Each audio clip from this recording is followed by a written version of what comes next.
अंतरिक्ष में भारत ने रचा इतिहास। भारतीय अंतरिक्ष यात्री शुभांशु शुक्ला का अंतरिक्ष मिशन एक्सियम 4 लॉन्च हुआ। फ्लोरिडा के केनेडी स्पेस सेंटर से तय समय के मुताबिक ठीक 12:01 पर रॉकेट ने उड़ान भरी। अंतरिक्ष से शुभांशु शुक्ला का पहला संदेश, कहा यह कमाल की राइड थी। हम 41 साल बाद एक बार फिर अंतरिक्ष में वापस आ गए। शुभांशु शुक्ला ने कहा, मेरे कंधों पर लगा हुआ तिरंगा मुझे बताता है कि मैं आप सभी के साथ हूं। शुक्ला ने यह भी कहा कि उनकी ये यात्रा भारत के मानव अंतरिक्ष कार्यक्रम की शुरुआत है। शुभांशु की अंतरिक्ष उड़ान के दौरान भावुक दिखा परिवार। माता पिता बोले, बेटे ने देश का नाम रोशन किया। शुभांशु के माता पिता ने कहा कि हमें अपने बेटे पर नाज है, उसकी वजह से आज हमारा सीना गर्व से चौड़ा है।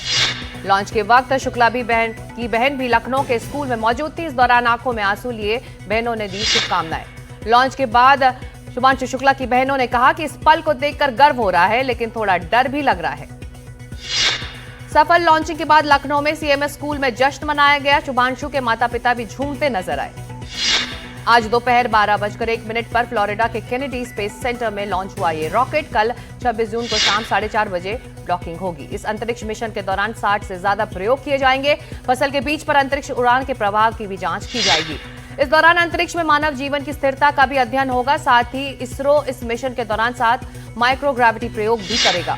शुभांशु शुक्ला ने इस मिशन के लिए खास तैयारी की है। वो 2019 से 2021 तक रूस के यूरी गैगरिन सेंटर में बेसिक ट्रेनिंग ले चुके हैं। एक्सियम 4 मिशन के लिए उन्होंने टेक्सास के नासा सेंटर में भी ट्रेनिंग ली। ईरान में अमेरिकी हमले पर बहुत बड़ा दावा। ईरान के न्यूक्लियर ठिकाने अभी भी सुरक्षित। अमेरिकी हमलों में न्यूक्लियर ठिकाने तबाह नहीं। अमेरिका से इंटेलिजेंस रिपोर्ट लीक होने का दावा। कुछ महीने में फिर वापसी कर सकता है ईरान। लीक इंटेलिजेंस रिपोर्ट को ट्रंप ने किया खारिज। ट्रंप ने कहा, ईरान में हमला पूरी तरह सफल। ईरान के एटमी ठिकाने पूरी तरह बर्बाद। अमेरिका की स्ट्राइक पर कोई सवाल नहीं। नेटो चीफ मार्क रूट ने ट्रंप की तारीफ की। ईरान पर निर्णायक फैसले के लिए ट्रंप की तारीफ की और कहा, ईरान में अमेरिका की स्ट्राइक असाधारण फैसला। इजरायल ने भी ईरान पर नई रिपोर्ट्स को खारिज किया है। इजरायल के वित्त मंत्री बेजलेल स्मोट्रिच ने इंटेलिजेंस रिपोर्ट को लेकर दावा किया कि यह निराधार है। कितना नुकसान हुआ कुछ दिन में साफ होगा। आपातकाल की 50वीं बरसी पर कैबिनेट में प्रस्ताव पास। आज देश भर में बीजेपी मना रही संविधान हत्या दिवस। पीएम मोदी ने कहा, आपातकाल लोकतंत्र का काला अध्याय। कांग्रेस ने लोकतंत्र को कैद किया था।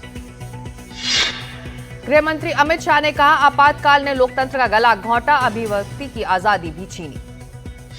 आपातकाल की बरसी पर काला दिवस मना रही बीजेपी। भजन लाल शर्मा ने कहा, आपातकाल भारत के महान लोकतांत्रिक इतिहास पर काला अध्याय। आपातकाल के मुद्दे पर मल्लिकार्जुन खड़गे का पलटवार। कहा, बीजेपी संविधान को नहीं मानती, लोग अघोषित इमरजेंसी लेकर आए।